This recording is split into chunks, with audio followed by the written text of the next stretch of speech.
Hola, les habla Ariana Picón, estudiante de Medicina de la Universidad de los Andes. A continuación les voy a hablar un poco sobre la exploración de las extremidades. Las extremidades. Estas nos permiten llevar a cabo acciones importantes que van desde manipular a sujetar objetos, mantenimiento de la postura, cambios de posición.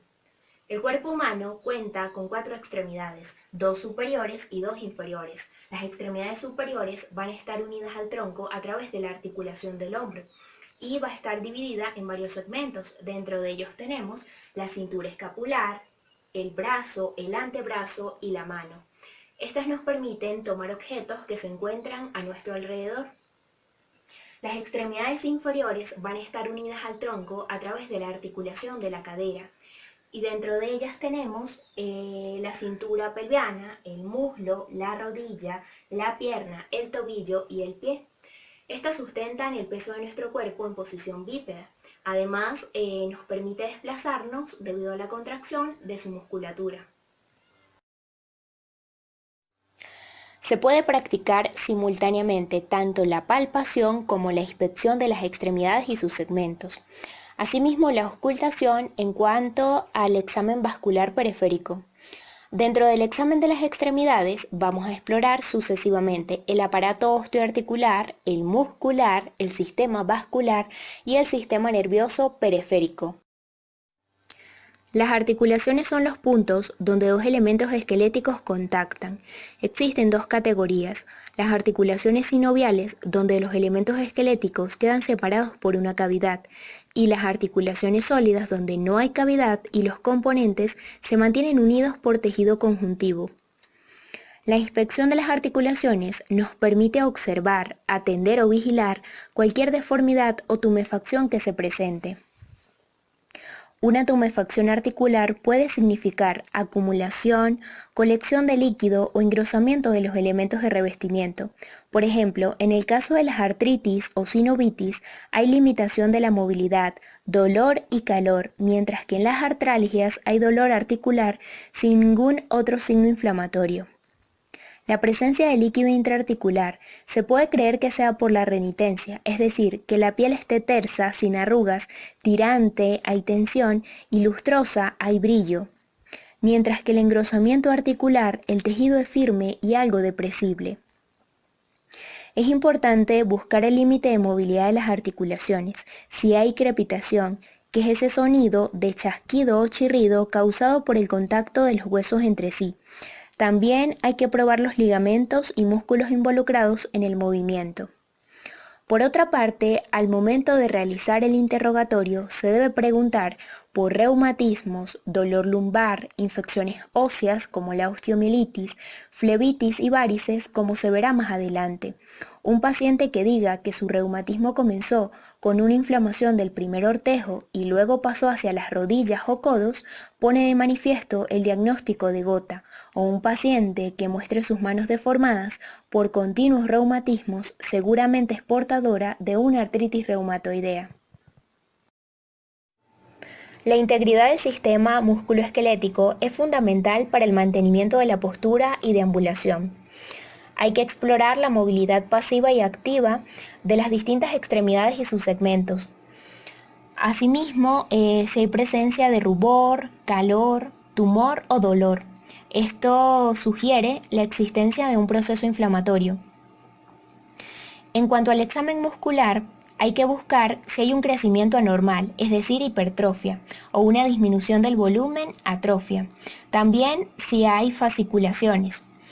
Ellas son pequeñas e involuntarias contracciones musculares visibles bajo la piel, que son el resultado de la activación espontánea de las unidades motoras. Se pueden provocar percutiendo el músculo con un martillo de reflejos o los dedos. Además, hay que considerar que las fasciculaciones musculares son menores y a menudo pasan inadvertidas. Algunas de ellas son normales y comunes, pero otras pueden ser signo de un trastorno neurológico. Para evaluar la fuerza muscular se va a utilizar una escala inglesa que expresa en números convencionales el grado de afectación de la función motora. En el grado 0 hay una parálisis total del segmento explorado. En el grado 1 hay movimientos mínimos como mover los dedos. En el 2 hay movimientos activos como la pronación o supinación del antebrazo, pero no se puede levantar el brazo en contra de la gravedad.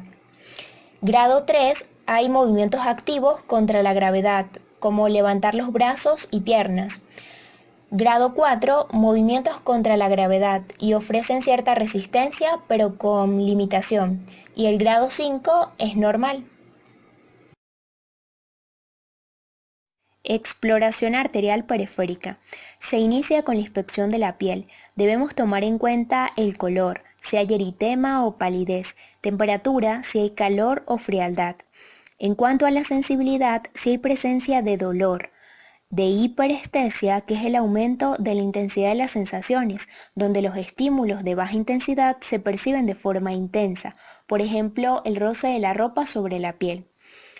Hipoestesia, que es la disminución de la sensibilidad hacia los diferentes estímulos, hacia el dolor o cambios de temperatura, por ejemplo. Y si hay ausencia de la sensibilidad, es decir, anestesia. También hay que considerar las alteraciones tróficas como la gangrena, que es la muerte de tejido debido a la pérdida de irrigación sanguínea. Algunos de sus síntomas serán la decoloración de la piel, dolor intenso, entumecimiento, secreciones fétidas. Y las ulceraciones, en este caso, serían arteriales, que van a ser las lesiones o heridas producidas por la disminución de la perfusión sanguínea.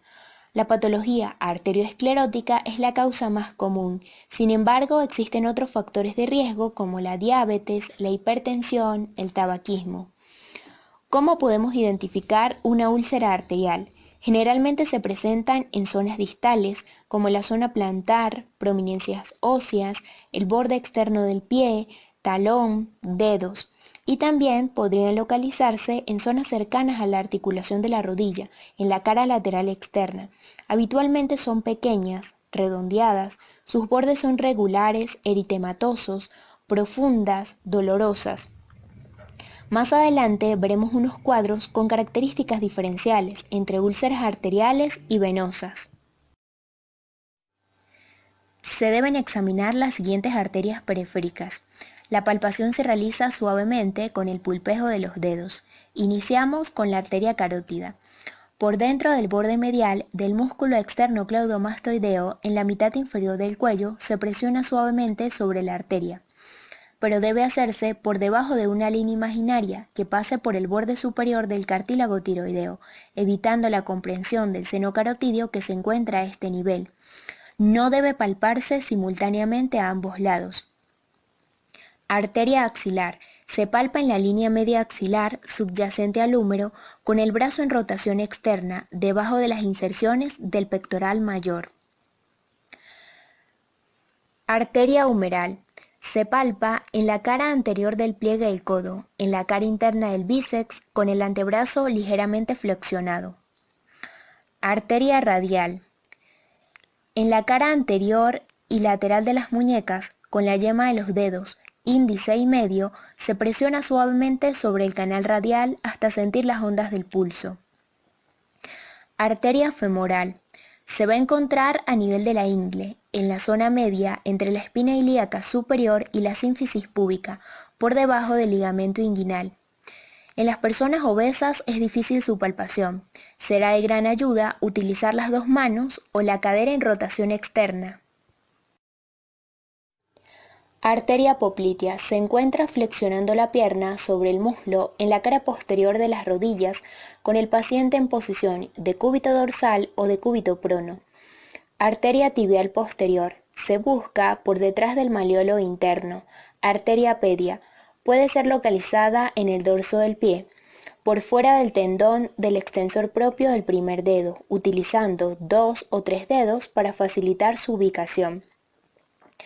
A la hora de examinar las arterias periféricas debemos tener presente su superficie, si es lisa o nudosa, consistencia, si es dura o elástica, adicionalmente la frecuencia, que es el número de pulsaciones que se perciben por minuto, aumentando durante el ejercicio y disminuyendo en reposo. Los valores normales son de 60 a 90 pulsaciones por minuto. Regularidad. Si cada onda está separada de la que le precede y de la que le sigue por igual espacio de tiempo, considerándose regular, y si esto no sucede, irregular. Amplitud es la altura de onda del pulso y está condicionada por la magnitud de la presión diferencial. Si aumenta se denomina magno y si disminuye, parvo. Igualdad es cuando todas las ondas tienen la misma amplitud. Tensión del pulso arterial. Sus valores normales son 120-80 milímetros de mercurio. Asimismo, debe hacerse la comparación con la arteria homóloga. Vamos a proceder a evaluar el pulso popliteo. La rodilla del paciente debe estar un poco flexionada con las piernas relajadas. Coloque las puntas de los dedos de ambas manos de tal forma que se encuentre en la línea media posterior de la rodilla y presione en los planos profundos de la fosa poplitea.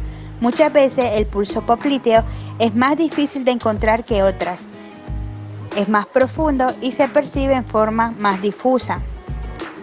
Un pulso popliteo amplio y exagerado sugiere un aneurisma de la arteria poplitea. Ni los aneurismas popliteos ni los femorales son comunes. Por lo general son secundarios a arteriosclerosis y se presentan principalmente en varones mayores de 50 años.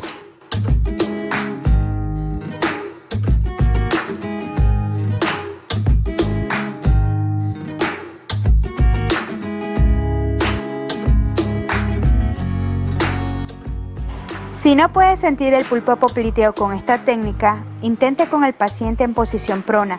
Flexione la rodilla del individuo unos 90 grados. Permita que las piernas se relajen contra su hombro o brazo y presione con ambos pulgares en la fosa poplitea.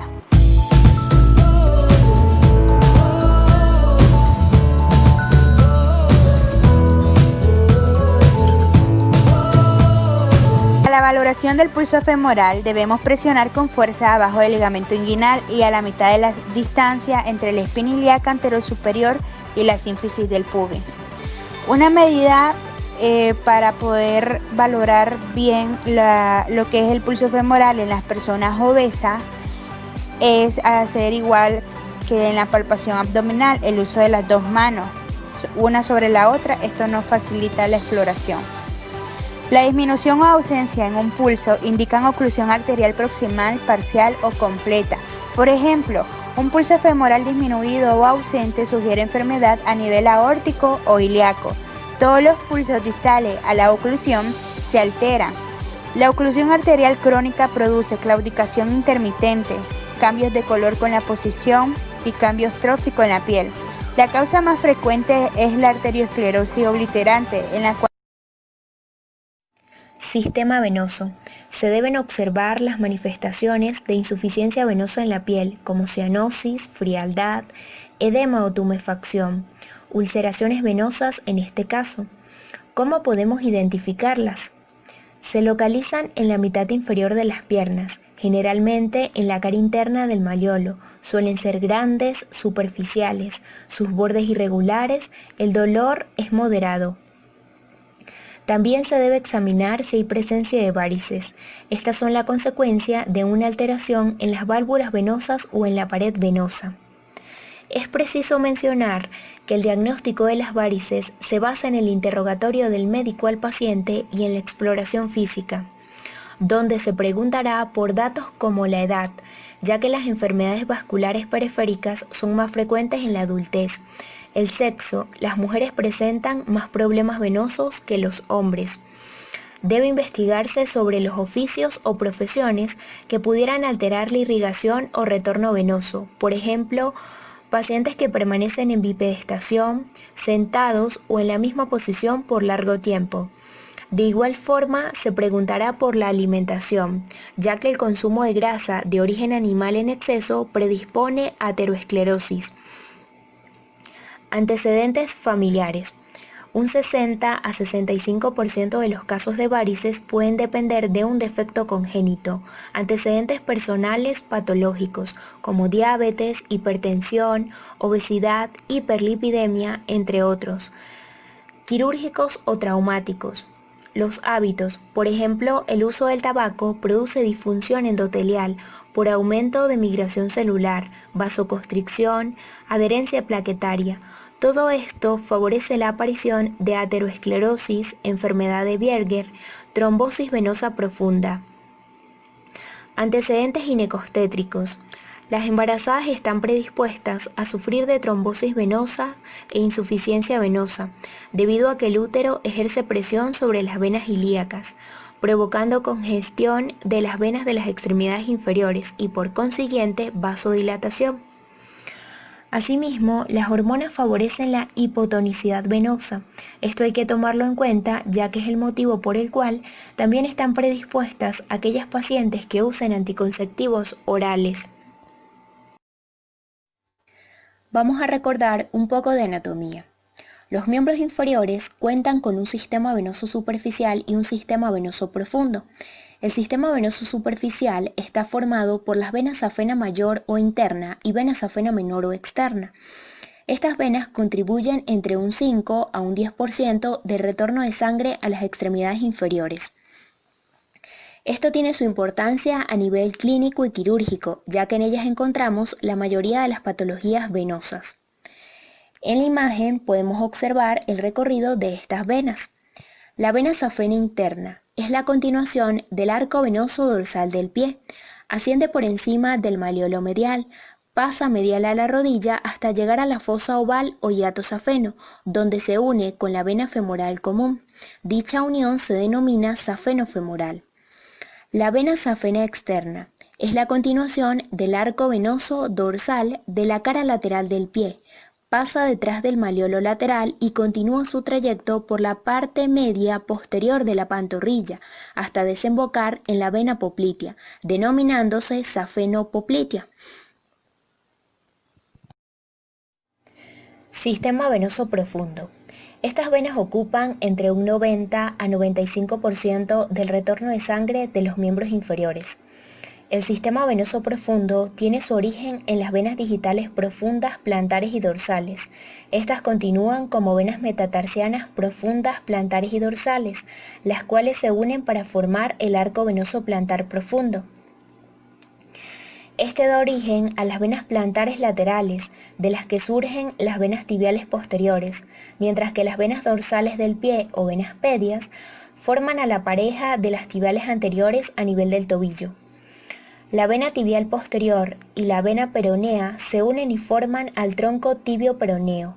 Este se une junto con la tibial anterior y continúa como vena poplitea, donde desemboca la vena safena menor. La vena poplitea continúa su trayecto hasta llegar al canal o conducto de Hunter a nivel del aductor mayor, donde pasa a denominarse vena femoral.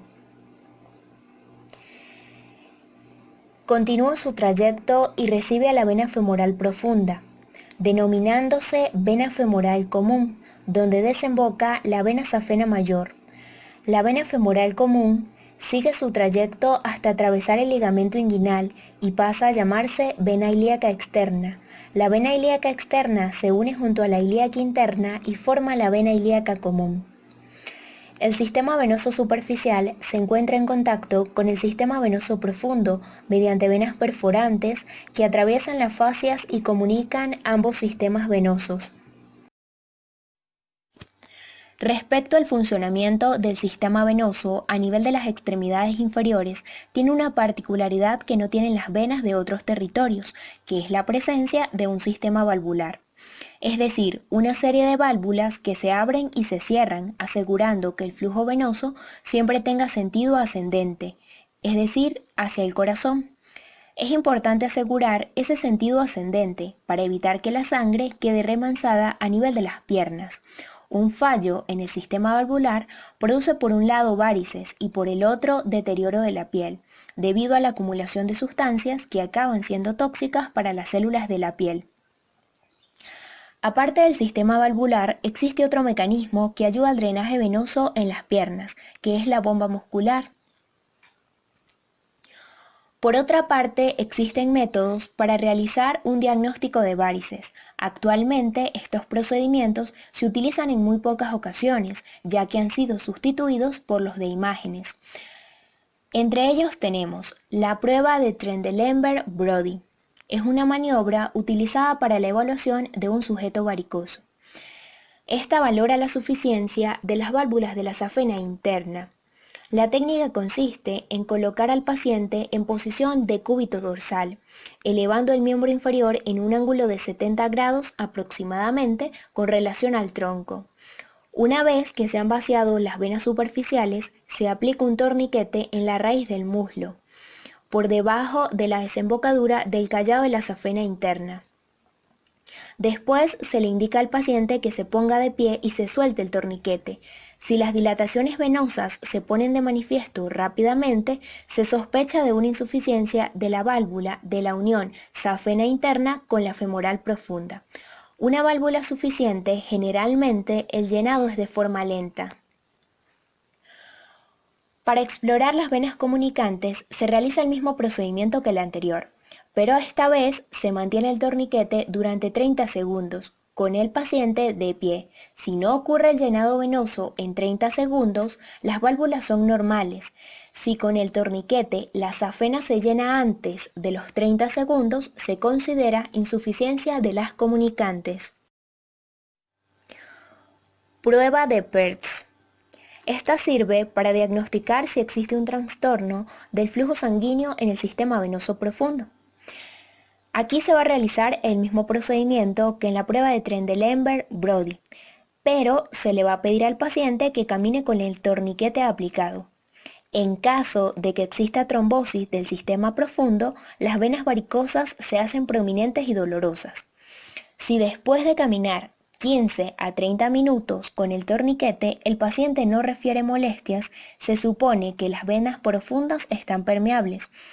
Pero si hay dolor o parestesia, define la existencia de una obstrucción del sistema venoso profundo.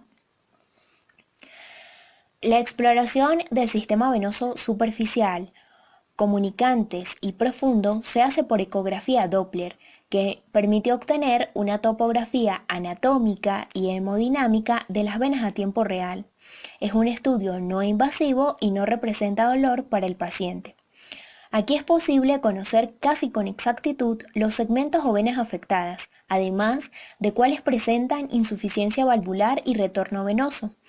Mientras que la flebografía es un estudio radiológico, que es un sistema poco utilizado como método diagnóstico, ya que se considera invasivo.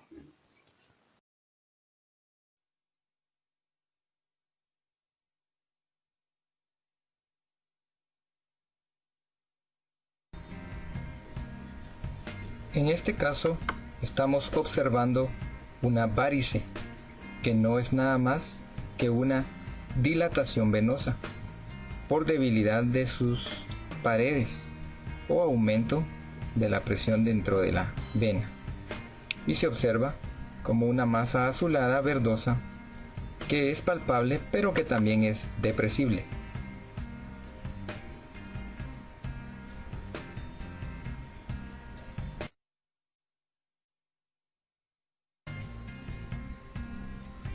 Procedemos a hacer la maniobra de Brody-Trendelenburg. Esta maniobra tiene por objeto evaluar la suficiencia o la funcionalidad del sistema superficial como el sistema perforante venoso. Colocamos a nuestra paciente en decúbito dorsal .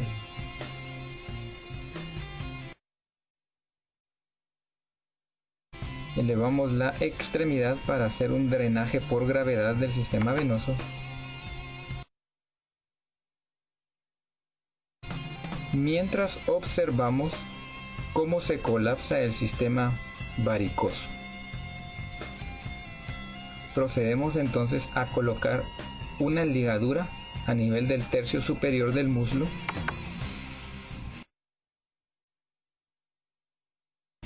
Para ligar el callado de la safena interna y evitar un retorno venoso a través de ella.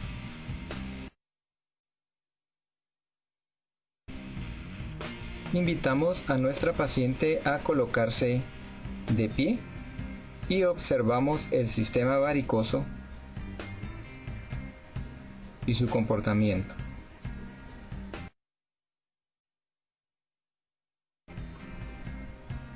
En este caso observamos cómo, sin quitar la ligadura, el sistema varicoso ya tuvo un llenado inmediato. Eso quiere decir que se llenó el sistema a través de las perforantes insuficientes.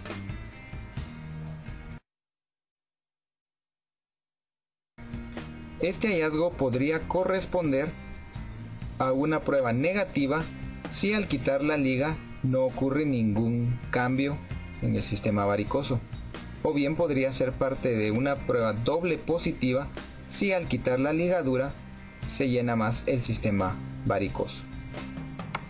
Observemos lo que sucede en el momento de quitar la ligadura.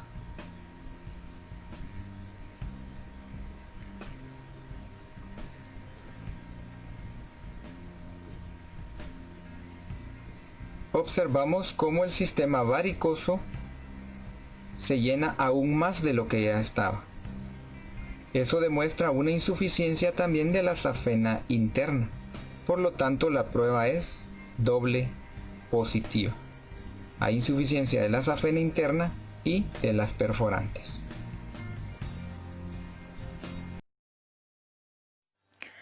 Vemos unos cuadros donde se muestran características diferenciales entre una úlcera arterial y venosa, los cuales serán útiles para facilitar el reconocimiento de estas.